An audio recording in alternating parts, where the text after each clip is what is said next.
ಸೋನಿಯಾ ಗಾಂಧಿ ತ್ಯಾಗವನ್ನ ಸಿದ್ದುಗೆ ನೆನಪಿಸಿದ್ರ ಡಿಕೆಶಿ. ಖರ್ಗೆ ಇಲ್ಲ ಪರಂಗೆ ಪಟ್ಟ ಕಟ್ಟಿ ದಲಿತ ಶ್ರೀಗಳ ರಂಗ ಪ್ರವೇಶ. ಸಿದ್ದು ಇಳಿದ್ರೆ ಕಾಂಗ್ರೆಸ್ ವಿರುದ್ಧ ವೋಟ್. ಇದೆಂತ ಬೆದರಿಕೆ? ಇದೇ ಹೊತ್ತಿನ ಸ್ಪೆಷಲ್ ರಿಪೋರ್ಟ್. ಯಾರು ಹಿತವರು ನಿಮಗೆ? ನಾನು ಪ್ರೀತಿ ಆಕಾಶ್.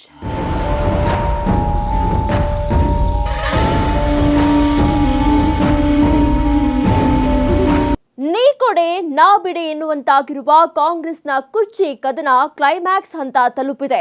ಒಂದು ಕಡೆ ಸಿದ್ದು ಡಿಕೆಶಿ ಅಭಿಮಾನಿಗಳು ದಿನಕ್ಕೊಂದು ಕಡೆ ಪೂಜೆ ಪುನಸ್ಕಾರಗಳನ್ನ ನೆರವೇರಿಸ್ತಾ ಇದ್ರೆ, ಮತ್ತೊಂದು ಕಡೆ ಇಬ್ಬರು ನಾಯಕರ ಪರ ಮಠ ಮಾನ್ಯರು ಮೈದಾನಕ್ಕಿಳಿದಿದ್ದಾರೆ. ಮೊನ್ನೆಯಷ್ಟೇ ಆತ್ಮಸಾಕ್ಷಿಯ ದಾಳ ಉರುಳಿಸಿದ್ದ ಡಿಕೆ ಶಿವಕುಮಾರ್ ಈಗ ಅದೊಂದು ದೊಡ್ಡ ತ್ಯಾಗದ ನೆನಪು ಮಾಡಿದ್ದಾರೆ. ಏನಿದು ಡಿಕೆಶಿ ತ್ಯಾಗದ ಕಾರ್ಡ್? ಹೇಳ್ತೀವಿ ಕೇಳಿ. ಮೊನ್ನೆ ಆತ್ಮಸಾಕ್ಷಿ ಅಸ್ತ್ರ.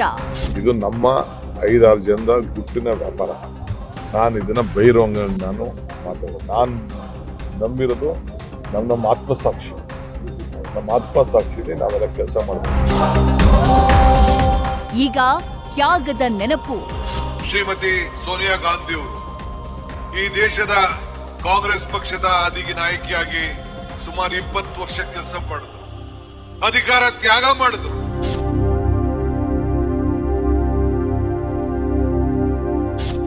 ಆಟ ಪಟ್ಟದಾಟ. ಇದು ಪ್ರಚಂಡ ಪಟ್ಟದಾಟ.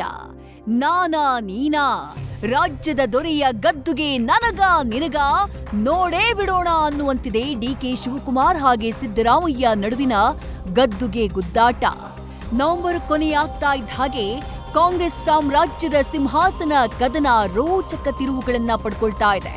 ಈ ತಿರುವುಗಳು ರಾಜ್ಯದ ಜನರಿಗೆ ಕುತೂಹಲದ ಸರಕಾಗಿದ್ರೆ, ರಾಷ್ಟ್ರ ರಾಜಧಾನಿಯಲ್ಲಿರೋ ಪಕ್ಷದ ವರಿಷ್ಠರಿಗೆ ಅಕ್ಷರಶಃ ತಲೆನೋವನ್ನ ತಂದಿಟ್ಟಿದೆ. ಯಾಕಂದ್ರೆ ಸಿಂಹಾಸನಕ್ಕಾಗಿ ಕಾದಾಟ ನಡೆಸ್ತಾ ಇರೋ ಇಬ್ಬರು ನಾಯಕರು ಸಾಮಾನ್ಯ ನಾಯಕರಲ್ಲ. ಕಾಂಗ್ರೆಸ್ ಪಕ್ಷದಲ್ಲಿ ಬೆಂಕಿಯಂತೆ ಒಬ್ಬರಿದ್ರೆ, ಇನ್ನೊಬ್ರು ಬಿರುಗಾಳಿಯಂತಿದ್ದಾರೆ.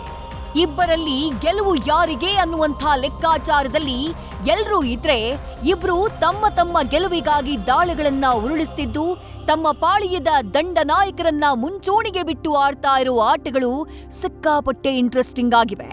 ಅದರಲ್ಲೂ ಕಳೆದ 3-4 ದಿನಗಳಿಂದ ಡಿಸಿಎಂ ಡಿಕೆ ಶಿವಕುಮಾರ್ ಆಡ್ತಾ ಇರೋ ಮಾತುಗಳನ್ನ ಕೇಳ್ತಾ ಇದ್ರೆ, ಹೈಕಮಾಂಡ್ ಕೂಡ ಇಕ್ಕಟ್ಟಿನಲ್ಲಿ ಸಿಲುಕದೆ ಇರೋದಿಲ್ಲ.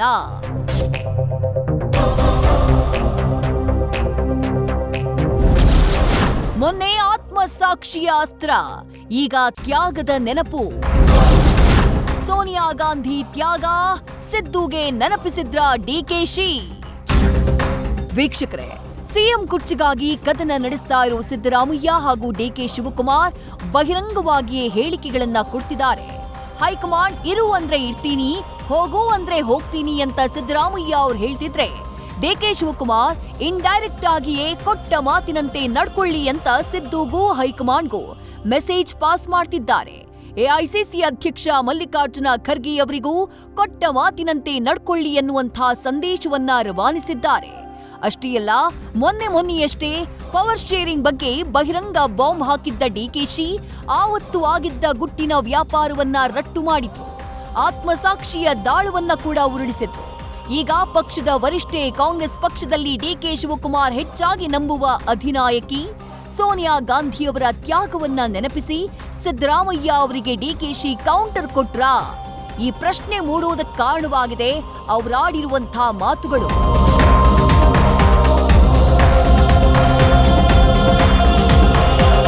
ಶ್ರೀಮತಿ ಸೋನಿಯಾ ಗಾಂಧಿ ಅವರು ಈ ದೇಶದ ಕಾಂಗ್ರೆಸ್ ಪಕ್ಷದ ಅಧಿಕ ನಾಯಕಿಯಾಗಿ ಸುಮಾರು 20 ವರ್ಷ ಕೆಲಸ ಮಾಡಿದ್ರು. ಅಧಿಕಾರ ತ್ಯಾಗ ಮಾಡಿದ್ರು. ಆವತ್ತಿನ ಕಾಲದಲ್ಲಿ ಅಬ್ದುಲ್ ಕಲಾಂ ರವರು ಈ ದೇಶದ ಪ್ರಧಾನಮಂತ್ರಿ ಆಗಬೇಕು ಅಂತ ಹೇಳಿ ಇಂದಿರಾ ಗಾಂಧಿ ಅವರ ಸೊಸೆಗೆ ಕರೆದ್ರು.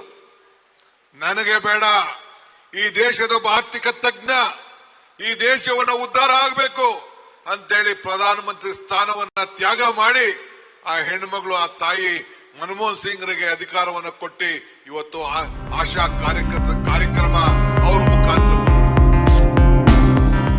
ಕಾಂಗ್ರೆಸ್ ವರಿಷ್ಠೆ ಸೋನಿಯಾ ಗಾಂಧಿಯವರು ಮನಮೋಹನ್ ಸಿಂಗ್ ಅವರಿಗಾಗಿ ಪ್ರಧಾನಿ ಹುದ್ದೆಯನ್ನೇ ತ್ಯಾಗ ಮಾಡಿದ್ರು. ಅವರಿಗೆ ಪ್ರಧಾನಿಯಾಗುವ ಎಲ್ಲ ಅವಕಾಶಗಳಿದ್ರೂ ಒಬ್ಬ ಆರ್ಥಿಕ ತಜ್ಞನಿಗೆ ದೇಶದ ಜವಾಬ್ದಾರಿಯನ್ನ ವಹಿಸಿದ್ರು ಅಂತ ಬೆಂಗಳೂರಿನಲ್ಲಿ ನಡೆದ ಅಂಗನವಾಡಿ ಕಾರ್ಯಕ್ರಮದಲ್ಲಿ ಡಿಕೆ ಶಿವಕುಮಾರ್ ಅವರು ಹೇಳಿದ್ದಾರೆ.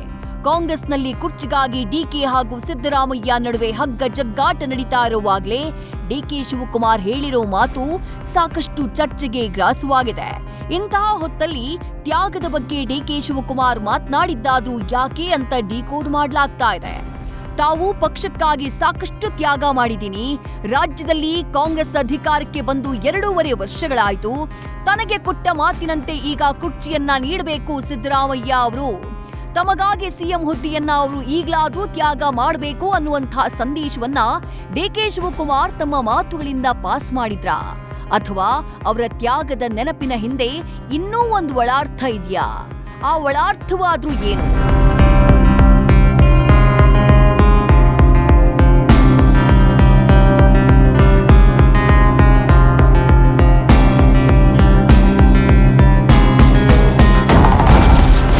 ಪದೇ ಪದೇ ಸೋನಿಯಾ ತ್ಯಾಗ ನೆನಪಿಸೋದೇಕೆ ಡಿಕೆ?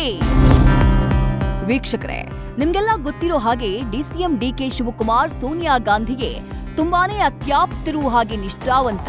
ಅಂತಹ ಸೋನಿಯಾ ಗಾಂಧಿ ಹಾಕುವಂತಹ ಗೆರೆಯನ್ನ ಡಿಕೆಶಿ ಯಾವುದೇ ಕಾರಣಕ್ಕೂ ದಾಟುವುದಿಲ್ಲ. ಅಂತಹ ಸೋನಿಯಾ ಗಾಂಧಿಯ ತ್ಯಾಗದ ಕಥೆಯನ್ನ ಡಿಕೆಶಿ ನೆನಪು ಮಾಡ್ತಾ ಇರೋದು ಇದೇ ಮೊದಲೇನಲ್ಲ.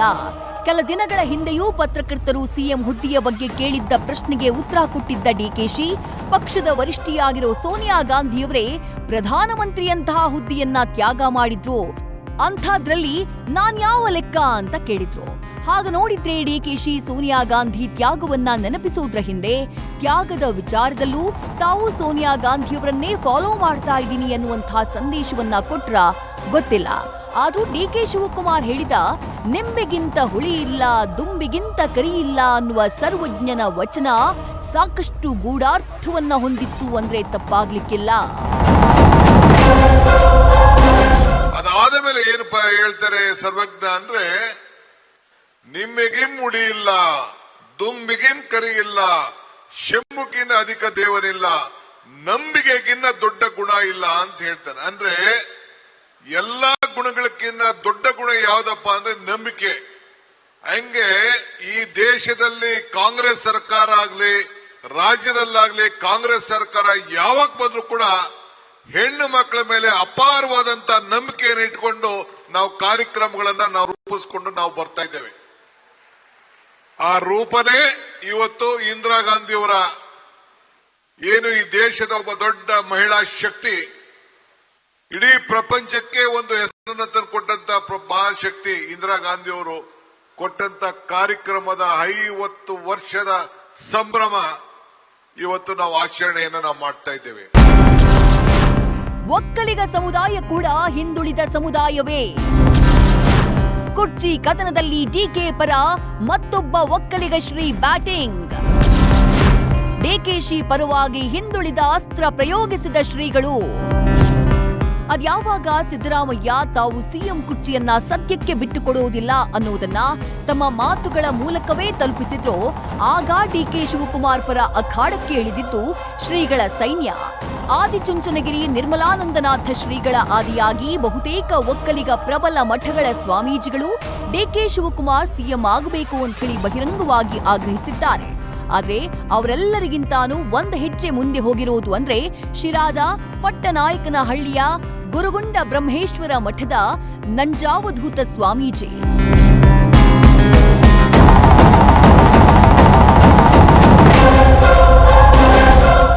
ಸಿದ್ದರಾಮಯ್ಯ ಅವರ ಸಿಎಂ ಕುರ್ಚಿಗೆ ಶ್ರೀರಕ್ಷಿಯಾಗಿ ನಿಂತಿರೋದೇ ಅಹಿಂದ ಅನ್ನುವ ದೈತ್ಯ ಶಕ್ತಿ ಹಾಗೂ ಬ್ರಹ್ಮಾಸ್ತ್ರ. ಅದೇ ಅಸ್ತ್ರವನ್ನ ಡಿಕೆ ಶಿವಕುಮಾರ್ ಪರ ನಂಜಾವಧೂತ ಶ್ರೀಗಳು ಬಳಸಿದ್ದಾರೆ.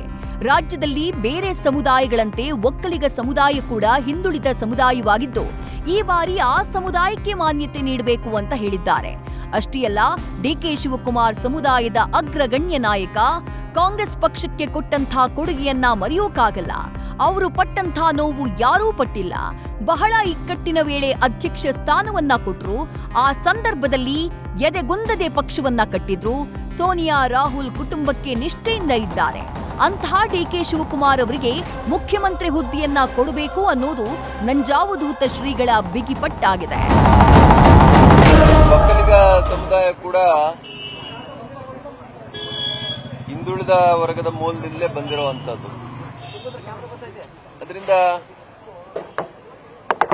ಈಗ ಆ ಪಕ್ಷದ ಹಿರಿಯ ಮುಖಂಡರು ಏನು ಈ ಸಮುದಾಯಕ್ಕೆ ಮತ್ತು ಶಿವಕುಮಾರ್ ಅವರಿಗೆ ಮಾತು ಕೊಟ್ಟಿದ್ದಾರೆ, ಆ ಮಾತನ್ನ ಉಳಿಸ್ಕೊಳ್ಬೇಕು ಮತ್ತು ಸಿದ್ದರಾಮಯ್ಯನವರಿಗೆ ಅವ್ರ ಮೇಲೆ ಯಾವ ಕಂಪ್ಲೇಂಟ್ ಕೂಡ ಇಲ್ಲ. ಶಿವಕುಮಾರ್ ಅವರು ಅವರ ಪಕ್ಷದ ನಿಷ್ಠೆಯನ್ನು ಯಾರು ಕೂಡ ಪ್ರಶ್ನೆ ಮಾಡಕ್ಕಾಗೋದಿಲ್ಲ. ನಮ್ಮ ಸಮುದಾಯದ ಅಗ್ರಗಣ್ಯ ನಾಯಕರಲ್ಲಿ ಶಿವಕುಮಾರ್ ಅವರು ಕೂಡ ಒಬ್ರು. ಅವರು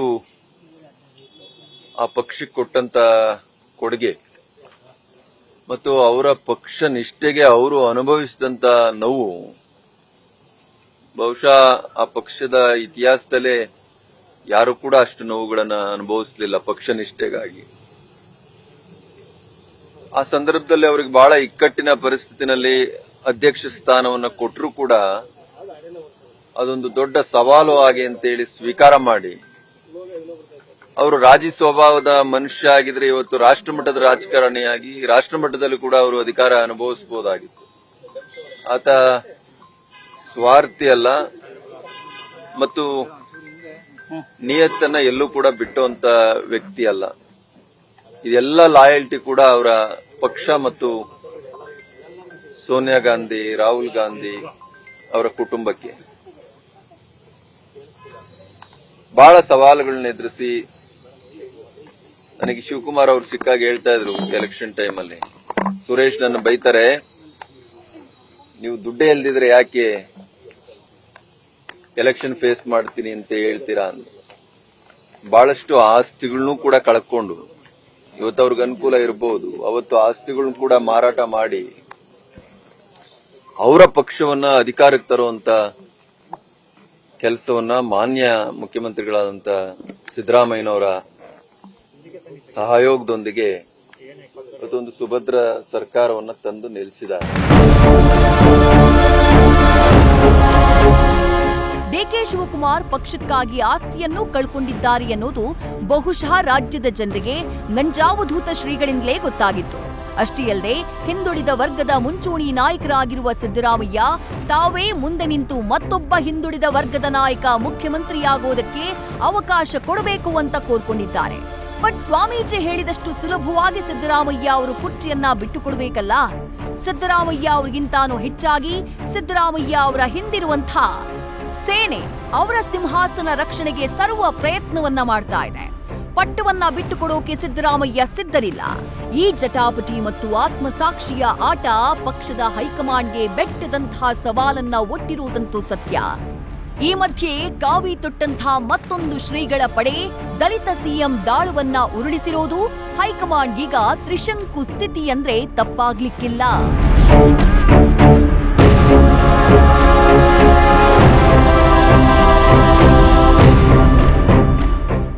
ಯಾವುದೇ ಪಕ್ಷದಲ್ಲೂ ಏನೇ ಬೆಂಕಿ ಹೊತ್ತುಕೊಂಡ್ರೂ ಅದಕ್ಕೆ ನೀರು ಹಾಕಿ ಶಮನ ಮಾಡೋರಿರ್ಬೇಕು. ಆ ಶಮನದ ಮುಹೂರ್ತವನ್ನ ಭಾನುವಾರ ಸಂಜೆಗೆ ಹೈಕಮಾಂಡ್ ಫಿಕ್ಸ್ ಮಾಡಿಕೊಂಡಿದೆ. ಸಿದ್ದರಾಮಯ್ಯನವರನ್ನೇ ಮುಂದುವರಿಸಬೇಕಾ, ಡಿಕೆ ಶಿವಕುಮಾರ್ಗೆ ಚಾನ್ಸ್ ಕೊಡಬೇಕಾ ಅಥವಾ ಇನ್ನೇನಾದ್ರೂ ಚೇಂಜಸ್ ಮಾಡಬೇಕಾ ಅನ್ನೋದು ಬಹುತೇಕ ಇನ್ನೆರಡು ದಿನಗಳಲ್ಲಿ ಗೊತ್ತಾಗಲಿದೆ. ಬಟ್ ಅಷ್ಟರಲ್ಲಾಗಲಿ ಈ ಕುರ್ಚಿ ಫೈಟ್ ಎರಡು ಸಮುದಾಯಗಳ ನಡುವಿನ ಬಿಗ್ ಫೈಟ್ ಆಗಿ ಟರ್ನ್ ಆಗಿದೆ. ಸೋನಿಯಾ ಗಾಂಧಿ ತ್ಯಾಗವನ್ನ ಸಿದ್ದುಗೆ ನೆನಪಿಸಿದ್ರ ಡಿಕೆಶಿ. ಶ್ರೀಮತಿ ಸೋನಿಯಾ ಗಾಂಧಿ ಅಧಿಕಾರ ತ್ಯಾಗ ಮಾಡಿದ್ರು. ಖರ್ಗೆ ಇಲ್ಲ ಪರಂಗೆ ಪಟ್ಟ ಕಟ್ಟಿ ದಲಿತ ಶ್ರೀಗಳ ರಂಗ ಪ್ರವೇಶ. ನಮ್ಮ ದಲಿತರಲ್ಲಿರುವಂಥ ಎಲ್ಲರೂ ಕೂಡ ಮುಖ್ಯಮಂತ್ರಿಗಳಾಗೋದಕ್ಕೆ ಅರ್ಹತೆ ಇರುವಂಥವ್ರು ಭಾಳ ಜನ ಇದ್ದಾರೆ. ಮಲ್ಲಿಕಾರ್ಜುನ್ ಖರ್ಗೆ ಅವರು ಇದ್ದಾರೆ, ಪರಮೇಶ್ವರ್ ಅವರು ಇದ್ದಾರೆ. ಸಿದ್ದು ಇಳಿದ್ರೆ ಕಾಂಗ್ರೆಸ್ ವಿರುದ್ಧ ವೋಟ್. ಇದೆಂಥ ಬೆದರಿಕೆ. ಕಾಂಗ್ರೆಸ್ಗೆ ಮುಂದಿನ ದಿನಗಳಲ್ಲಿ ದೊಡ್ಡ ಮಟ್ಟದ ಒಂದು ಏಟನ್ನು ಕೊಡಬೇಕು ಅನ್ನೋದು ನಿರ್ಣಯವನ್ನು ಕೋರ್ಟ್ ಸಮಿತಿಯಲ್ಲಿ ತೆಗೆದುಕೊಂಡಿದ್ದೀವಿ. ಕುರ್ಚಿ ಕಿಚ್ಚು ರಾಜ್ಯ ಕಾಂಗ್ರೆಸ್ನ ಸುಡ್ತಾ ಇದೆ. ಇಲ್ಲಿ ಹೊತ್ತಿ ಉರಿತಾ ಇರೋ ಗದ್ದುಗೆ ಬೇಗುದಿ ಹೈಕಮಾಂಡ್ ಬುಡಕ್ಕೂ ಬಿಸಿ ಮುಟ್ಸಿದೆ. ಒಬ್ಬರು ಕುರ್ಚಿಯಿಂದ ಮೇಲೆ ಎದ್ದೇಳೋದಿಲ್ಲ ಅಂತ ಪಟ್ಟಾಗಿ ಪಟ್ಟು ಹಿಡಿದಿದ್ರೆ, ಇನ್ನೊಬ್ಬರು ಆತ್ಮಸಾಕ್ಷಿ ಇದ್ರೆ ಅಂತ ಎಮೋಷನಲ್ ದಾಳ ಉರುಳಿಸ್ತಾ ಇದ್ದಾರೆ. ಇದೆಲ್ಲದರ ಮಧ್ಯೆ ಕುರ್ಚಿ ಫೈಟ್ನಲ್ಲಿ ಇಬ್ಬರು ನಾಯಕರ ಬೆನ್ನಿಗೆ ಕಾವಲಾಗಿ ನಿಂತಿರೋದು ಹಗ್ಗ ಜಗ್ಗಾಟದ ರೋಚಕತೆ ಮತ್ತಷ್ಟು ಹೆಚ್ಚಿಸಿದೆ.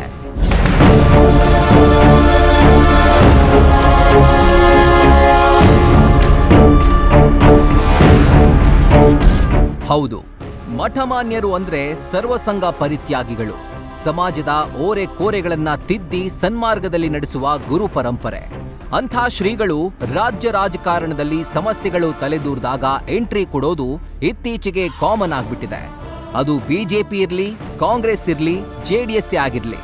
ತಮ್ಮ ಸಮುದಾಯದ ನಾಯಕರಿಗೆ ತೊಂದರೆಯಾಗ್ತಾ ಇದೆ ಅಥವಾ ತಮ್ಮ ಸಮುದಾಯದ ನಾಯಕರಿಗೆ ಅಧಿಕಾರ ಕೊಡಿಸಬೇಕು ಅಂತ ಬಂದಾಗ ದಿಢೀರಂತ ಮಠಗಳ ಸ್ವಾಮೀಜಿಗಳು ಮುಂದೆ ಬಂದು ಅವರ ಪರ ಬಹಿರಂಗವಾಗಿಯೇ ಹೇಳಿಕೆಗಳನ್ನ ಕೊಡೋದಕ್ಕೆ ಶುರು ಮಾಡ್ತಿದ್ದಾರೆ.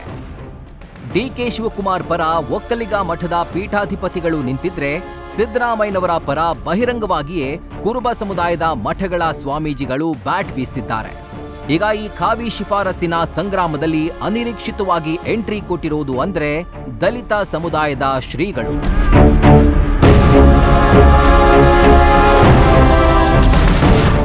ಒಕ್ಕಲಿಗ ಕುರುಬ ಸ್ವಾಮೀಜಿಗಳ ಬಳಿಕ ದಲಿತ ಶ್ರೀ ಎಂಟ್ರಿ. ಖರ್ಗೆ ಇಲ್ಲ ಪರಂ ಸಿಎಂ ಆಗ್ಲಿ ಅಂತ ಸ್ವಾಮೀಜಿ ಪಟ್ಟು. ಅದ್ಯಾವಾಗ ನವೆಂಬರ್ನಲ್ಲಿ ಕ್ರಾಂತಿಯ ಬೆಂಕಿ ಹೊತ್ಕೊಳ್ಳುತ್ತೆ ಅನ್ನೋ ಚರ್ಚೆ ಶುರುವಾಯಿತು, ಆಗಿನಿಂದಲೂ ಕಾಂಗ್ರೆಸ್ನಲ್ಲಿ ಮತ್ತೊಂದು ಕೂಗು ಕೇಳಿ ಬರೋದಕ್ಕೆ ಶುರುವಾಯಿತು. ಕಾಂಗ್ರೆಸ್ನಿಂದ ಮುಂದಿನ ಸಿಎಂ ದಲಿತರೇ ಆಗ್ಲಿ ಎನ್ನುವ ಒತ್ತಾಯವೂ ಹೆಚ್ಚಾಯಿತು. ಕಾಂಗ್ರೆಸ್ನಲ್ಲಿ ದಲಿತರು ಸಿಎಂ ಆಗಬೇಕು ಅನ್ನೋ ಒತ್ತಡ ಇಂದು ನಿನ್ನೆಯಿಂದ ಕೇಳಿ ಬರ್ತಿಲ್ಲ. ಆದ್ರೆ ಈ ಬಾರಿ ದಲಿತ ಸಿಎಂ ದಾಳ ಜೋರಾಗಿಯೇ ಉರುಳಿಸಲಾಗ್ತಾ ಇದೆ. ಆ ದಾಳ ಹೇಗಿದೆ ಅಂದ್ರೆ, ಒಂದು ವೇಳೆ ಸಿದ್ದರಾಮಯ್ಯನವರು ಸಿಎಂ ಕುರ್ಚಿಯಿಂದ ಕೆಳಗಿಳಿದಿದ್ದೇ ಆದ್ರೆ ಕಾಂಗ್ರೆಸ್ನಲ್ಲಿರೋ ಹಿರಿಯ ದಲಿತ ನಾಯಕರಿಗೆ ಚಾನ್ಸ್ ಕೊಡಬೇಕು ಅನ್ನೋ ಒತ್ತಡವಿದೆ. ಇನ್ನು ದಲಿತ ಸಿಎಂ ಅಂದಾಕ್ಷಣ ಡಾಕ್ಟರ್ ಪರಮೇಶ್ವರ್, ಖರ್ಗೆ ರೇಸ್ನಲ್ಲಿ ಮುಂಚೂಣಿಯಲ್ಲಿ ಇರ್ತಾರೆ. ಬಟ್ ಈ ಬಾರಿ ಆ ರೇಸ್ಗೆ ಹೊಸ ಸೇರ್ಪಡೆ ಅಂದ್ರೆ ಸಚಿವ ಕೆಎಚ್ ಮುನಿಯಪ್ಪ ಹಾಗೂ ಸಚಿವ ಸತೀಶ್ ಜಾರಕಿಹೊಳಿ. ರೇಸ್ನಲ್ಲಿ ಪ್ರಬಲ ನಾಯಕರೇ ಹೆಚ್ಚಾಗಿರೋ ಕಾರಣಕ್ಕೆ ಈ ಬಾರಿ ದಲಿತರು ಮುಖ್ಯಮಂತ್ರಿ ಆಗಬೇಕು ಅನ್ನೋ ಡಿಮ್ಯಾಂಡ್ ಹೆಚ್ಚಾಗಿರೋದು. ಆ ಡಿಮ್ಯಾಂಡ್ ಅನ್ನೇ ದಲಿತ ಸಮುದಾಯದ ಮಠಾಧೀಶರಾಗಿರೋ ಮಾದಾರ ಚೆನ್ನಯ್ಯ ಸ್ವಾಮೀಜಿಯು ಮಾಡಿರೋದು. ಸಿಎಂ ಅಂದ್ರೆ ಸಿಎಂ, ಅದರಲ್ಲಿ ದಲಿತ ಸಿಎಂ ಬೇರೆ, ಮೇಲ್ವರ್ಗದ ಸಿಎಂ ಬೇರೆ ಅನ್ನುವಂಥದ್ದಲ್ಲ. ದಲಿತರಿಗೆ ಮುಖ್ಯಮಂತ್ರಿಗಳನ್ನಾಗಿ ಮಾಡೋ ಮೂಲಕ ಒಂದು ಅವಕಾಶ ಕೊಡಬೇಕನ್ನುವಂಥದ್ದನ್ನು ನಮ್ಮ ಬೇಡಿಕೆ. ಅದರಲ್ಲಿ ದಲಿತ ಸಿ ಎಮ್ ಅನ್ನುವಂಥ ಪದ ಬಳಸೋದು ನನಗೇನು ಅಷ್ಟು ಸೂಕ್ತ ಅಲ್ಲ. ಯಾಕಂದರೆ ಎಲ್ಲ ನಮ್ಮ ದಲಿತರಲ್ಲಿರುವಂಥ ಎಲ್ಲರೂ ಕೂಡ ಮುಖ್ಯಮಂತ್ರಿಗಳಾಗೋದಕ್ಕೆ ಅರ್ಹತೆ ಇರುವಂಥವ್ರು ಭಾಳ ಜನ ಇದ್ದಾರೆ. ಮಲ್ಲಿಕಾರ್ಜುನ್ ಖರ್ಗೆ ಅವರು ಇದ್ದಾರೆ, ಪರಮೇಶ್ವರ್ ಅವರು ಇದ್ದಾರೆ, ಮುನಿಯಪ್ಪನವರು ಇದ್ದಾರೆ. ಯಾರಾದ್ರಿಗೂ ಕೂಡ ಅವರಿಗೆ ಮುಖ್ಯಮಂತ್ರಿ ಹುದ್ದೆ ಸಿಕ್ಕರೆ ಸಮರ್ಥವಾಗಿ ನಿಭಾಯಿಸ್ತಾರೆ. ಎಲ್ಲ ರೀತಿ ಅವ್ರಿಗೆ ಆಡಳಿತದ ಅನುಭವ, ಭಾಳ ಹಿರಿಯರಾಗಿದ್ದಾರೆ ಅನ್ನುವಂಥ ಭಾವನೆ ನಮಗೆ. ಕಾಂಗ್ರೆಸ್ನಲ್ಲಿರೋ ದಲಿತ ನಾಯಕರಲ್ಲಿ ಸಾಕಷ್ಟು ಮಂದಿ ಸಿಎಂ ಆಗೋ ಅರ್ಹತೆ ಉಳ್ಳವರಾಗಿದ್ದಾರೆ. ಒಂದ್ ವೇಳೆ ಸಿಎಂ ಬದಲಾವಣೆ ಮಾಡಿದ್ರೆ ದಲಿತರಿಗೆ ಒಂದು ಅವಕಾಶ ಕೊಡಬೇಕು ಅನ್ನೋದು ಮಾದಾರ ಚೆನ್ನಯ್ಯ ಸ್ವಾಮೀಜಿಯ ಬೇಡಿಕೆ. ಇಷ್ಟೇ ಅಲ್ಲ, ಇಲ್ಲಿ ಶ್ರೀಗಳ ಹೇಳಿಕೆಯಲ್ಲಿ ಇನ್ನೊಂದು ಸೂಕ್ಷ್ಮತೆಯನ್ನ ನೀವು ಗಮನಿಸಲೇಬೇಕು. ಇಲ್ಲಿ ದಲಿತ ಸಮುದಾಯದ ನಾಯಕನಿಗೆ ಸಿಎಂ ಸ್ಥಾನ ಕೊಡಿ ಅಂತ ಕೇಳ್ತಾ ಇರೋ ಮಾದಾರ ಚೆನ್ನಯ್ಯ ಶ್ರೀಗಳು ಇನ್ನೂ ಒಂದು ಮಾತನಾಡಿದ್ದಾರೆ. ಮುಖ್ಯಮಂತ್ರಿಗಳಾಗಿ ಸಿದ್ದರಾಮಯ್ಯನವರೇ ಇದ್ರೆ ಪರವಾಗಿಲ್ಲ, ಅಂದ್ರೆ ಸಿದ್ದರಾಮಯ್ಯನವರನ್ನ ಬಿಟ್ಟು ಬೇರೆ ಯಾರಿಗೆ ಚಾನ್ಸ್ ಕೊಡುವ ಪರಿಸ್ಥಿತಿ ಬಂದ್ರೂ ದಲಿತರಿಗೆ ಕೊಡಬೇಕು ಅಂತಿದ್ದಾರೆ. ಅಂದ್ರೆ ಅರ್ಥ, ಸ್ವಾಮೀಜಿಗಳಿಗೆ ದಲಿತ ಸಮುದಾಯಕ್ಕೆ ಸೇರಿದ ಸಿದ್ದರಾಮಯ್ಯನವರೇ ಮುಖ್ಯಮಂತ್ರಿಯಾಗಿ ಉಳಿದ್ರೆ ಸಮಸ್ಯೆ ಇಲ್ಲ ಅಂತಾಯ್ತು. ಅಲ್ಲಿಗೆ ಒಂಥರ ದಲಿತ ಸಮುದಾಯದ ಮಠಾಧೀಶರು ಸಿಎಂ ಪರವೇ ನಿಂತಂಗಾಯ್ತಲ್ವಾ. ಸಿದ್ದು ಇಳಿಸಿದ್ರೆ ಕೈಗೆ ವೋಟ್ ಹಾಕಲ್ಲವೆಂದ ಕುರುಬ ಸಮುದಾಯ, ಡಿಕೆಗೆ ಚಾನ್ಸ್ ಕೊಡದಿದ್ರೆ ಕೈ ಹಿಡಿಯಲ್ಲವೆಂದ ಒಕ್ಕಲಿಗ ಸಮುದಾಯ. ಎಸ್, ಬದಲಾಗ್ತಾ ಇದೆ. ಸಿದ್ದು ಡಿಕೆಶಿ ನಡುವಿನ ಕುರ್ಚಿ ಕಿಚ್ಚು ಅಕ್ಷರಶಃ ಸಮುದಾಯಗಳ ನಡುವಿನ ಜ್ವಾಲೆಯಾಗಿ ಬದಲಾಗ್ತಾ ಇದೆ. ಸಿದ್ದರಾಮಯ್ಯ ಬೆನ್ನಿಗೆ ಅಹಿಂದ ಒಕ್ಕೂಟ ಪ್ರಬಲವಾಗಿ ನಿಂತಿದ್ರೆ ಡಿಕೆಶಿ ಬೆನ್ನಿಗೆ ಒಕ್ಕಲಿಗ ಸಮುದಾಯ ನಿಂತಿದೆ. ಅದೆಷ್ಟರ ಮಟ್ಟಿಗೆ ಅಂದ್ರೆ ಒಂದು ವೇಳೆ ಸಿದ್ದರಾಮಯ್ಯನವರನ್ನ ಕುರ್ಚಿಯಿಂದ ಕೆಳಗಿಳಿಸಿದ್ದೇ ಆದ್ರೆ ಮುಂದಿನ ಚುನಾವಣೆಯಲ್ಲಿ ಕಾಂಗ್ರೆಸ್ಗೆ ನಾವು ವೋಟ್ ಹಾಕೋದಿಲ್ಲ ಅಂತ ಕುರುಬ ಸಮುದಾಯ ಡೈರೆಕ್ಟ್ ಆಗಿ ಹೈಕಮಾಂಡ್ಗೆ ವಾರ್ನ್ ಮಾಡಿದೆ. ಬಟ್ ಒಕ್ಕಲಿಗರು ಏನು ಸುಮ್ಮನೆ ಕುಳಿತಿಲ್ಲ. ಈ ಬಾರಿ ಡಿಕೆ ಶಿವಕುಮಾರ್ಗೆ ಚಾನ್ಸ್ ಕೊಡ್ದಿದ್ರೆ ಮುಂದೆ ಕಾಂಗ್ರೆಸ್ಗೆ ನಾವು ವೋಟ್ ಹಾಕಲ್ಲ ಅಂತಿದ್ದಾರೆ. ಮುಂದಿನ ದಿನಗಳಲ್ಲಿ ಏನಾರ ಈ ಶೋಷಿತ ಸಮಾಜ ಇದೆ, ಏನು ನಮ್ಮ ಎಲ್ಲರ ಕರ್ನಾಟಕದ ಮುಖ್ಯಮಂತ್ರಿ ಆಗಿದ್ದಾರೆ ಸಿದ್ದರಾಮಯ್ಯನವರು, ಅವರನ್ನ ಏನಾದ್ರು ತೊಂದರೆ ಕೊಟ್ಟಿದ್ದಾದ್ರೆ ಎಲ್ಲ ಹಿಂದುಳಿದ ವರ್ಗದ ಶೋಷಿತ ಸಮಾಜದ ಅಹಿಂದ ಎಲ್ಲ ಒಂದು ಇದನ್ನ ಒಕ್ಕೂಟದ ವ್ಯವಸ್ಥೆಯಲ್ಲಿ ನಾವೆಲ್ಲರನ್ನು ಒಗ್ಗೂಡಿಸಿಕೊಂಡು ಕಾಂಗ್ರೆಸ್ಗೆ ಮುಂದಿನ ದಿನಗಳಲ್ಲಿ ದೊಡ್ಡ ಮಟ್ಟದ ಒಂದು ಏಟನ್ನು ಕೊಡಬೇಕು ಅನ್ನೋದು ನಿರ್ಣಯವನ್ನು ಕುರುಬರ ಸಂಘದಲ್ಲಿ ತೆಗೆದುಕೊಂಡಿದ್ದೀವಿ. ಎಲ್ಲರನ್ನ ಒಗ್ಗೂಡಿಸ್ಕೊತೀವಿ. ಕುರುಬರ ಸಂಘ ಒಂದೇ ಅಲ್ಲ, ಎಲ್ಲರ ಶೋಷಿತ ಸಮಾಜಗಳನ್ನು ಒಗ್ಗೂಡಿಸ್ಕೊಂಡು ನಾವು ಮುಂದಿನ ದಿನಗಳಲ್ಲಿ ನಾವು ನಡೆಯೋಣ ಕಾಂಗ್ರೆಸ್ ಹೈಕಮಾಂಡ್ಗೆ ತೋರಿಸ್ತೀವಿ. ಇವತ್ತೊಂದು ದಿವಸ ನಾವು ಸಭೆ ಕರೆದಿರೋ ಉದ್ದೇಶ ಏನು ಅಂತ ಅಂದರೆ, ನಮ್ಮ ಕರ್ನಾಟಕದ ಒಕ್ಕಲಿಗರ ರಾಜ್ಯದ ಒಬ್ಬ ಡಿ ಕೆ ಶಿವಕುಮಾರ್ ಅವರಿಗೆ ದಿನೇ ಅನ್ಯಾಯ ಮಾಡ್ತಾ ಇದ್ದಾರೆ ಅಂತ ಎಲ್ಲ ಕಡೆಯಿಂದನೂ ಸಹ ಇದಾಗ್ತಾನೆ ಇದೆ. ಏನಕ್ಕೆ ಅಂತ ಅಂದರೆ, ಅವರು 40-50 ವರ್ಷಗಳಿಂದನೂ ಸಹ ಕಾಂಗ್ರೆಸ್ ಪಕ್ಷಕ್ಕೆ ಆದಂತಹ ಅವ್ರದೇ ಆದಂತಹ ಕೆಲಸ ಮಾಡ್ಕೊಂಡು ಅವ್ರದೇ ಆದಂತಹ ಮಾಡ್ಕೊಂಡು ಇವತ್ತೊಂದು ದಿವಸ ಒಂದು ಒಳ್ಳೆ ಅಭಿವೃದ್ಧಿನ ತಗೊಂಡು ಕಾಂಗ್ರೆಸ್ ಪಕ್ಷವನ್ನು ಅದ್ದೂರಿಯಾಗಿ ಬೆಳೆಸ್ಕೊಂಡು ಬಂದಿದ್ದಾರೆ. ಆದರೆ ಇವತ್ತೊಂದು ದಿವಸ ಏನಾಗ್ತಾ ಇದೆ ಅಂದರೆ, ಸನ್ಮಾನ್ಯ ನಮ್ಮ ಮುಖ್ಯಮಂತ್ರಿಗಳಾದಂತಹ ಸಿದ್ದರಾಮಯ್ಯನವರು ಹಾಗೂ ಅವರ ಜೊತೆಲಿರುವಂತಹ ಹಲವಾರು ಸಚಿವರುಗಳು ಡಿ ಕೆ ಶಿವಕುಮಾರ್ ಅವ್ರನ್ನ ತುಣಿಬೇಕು ಅಂತ ಉದ್ದೇಶ ಇಟ್ಕೊಂಡೆ ಇವತ್ತೊಂದು ದಿವಸ ಅವರು ಮುಖ್ಯಮಂತ್ರಿ ಕೊಡೋದು ಬೇಡ, ಬೇರೆಯವರು ಮುಖ್ಯಮಂತ್ರಿ ಕೊಡಿ ಅನ್ನೋ ಒಂದು ಇದನ್ನ ಎತ್ತಿ ಕಟ್ಟಿ ಇದು ಮಾಡ್ತಾ ಇದ್ದಾರೆ. ಹಾಗಾಗಿ ಇವತ್ತೊಂದು ದಿವಸ ನಮ್ಮ ದಿನೇ ನಮ್ಮ ಒಕ್ಕಲಿಗರಿಗೆ ಅನ್ಯಾಯ ಆಗ್ತಾನೆ ಇದ್ದಾರೆ. ನಾವು ಇನ್ನು ಎಷ್ಟು ದಿವಸ ಅಂತ ನಾವು ಸೋರಿಸ್ಕೊಂಡಿರೋದು. ಕುರ್ಚಿ ಕಿತ್ತಾಟ ಈ ಹಂತಕ್ಕೆ ಬಂದು ನಿಂತಿದೆ. Siddaramaiah versus D K Shivakumar ಅಂತಿದ್ದ ಕದನ ಈಗ ಒಕ್ಕಲಿಗ ವರ್ಸಸ್ ಕುರುಬ ಆಗಿ ಬದಲಾಗಿದೆ. ಇದೆಲ್ಲ ನೋಡ್ತಿದ್ರೆ ಒಂದಂತೂ ಕನ್ಫರ್ಮ್, ಇಬ್ಬರಲ್ಲಿ ಯಾರ ಕೈ ಮೇಲಾದ್ರೂ ಯಾರ ಕೈ ಕೆಳಗಾದ್ರೂ ಆ ಕೆಳಗಾಗಿರೋ ಕೈಯಿಂದ ಪಕ್ಷಕ್ಕೆ ಮುಂದಿನ ದಿನಗಳಲ್ಲಿ ದೊಡ್ಡ ಮಟ್ಟದ ಎಫೆಕ್ಟ್ ಆದ್ರೂ ಅಚ್ಚರಿ ಇಲ್ಲ.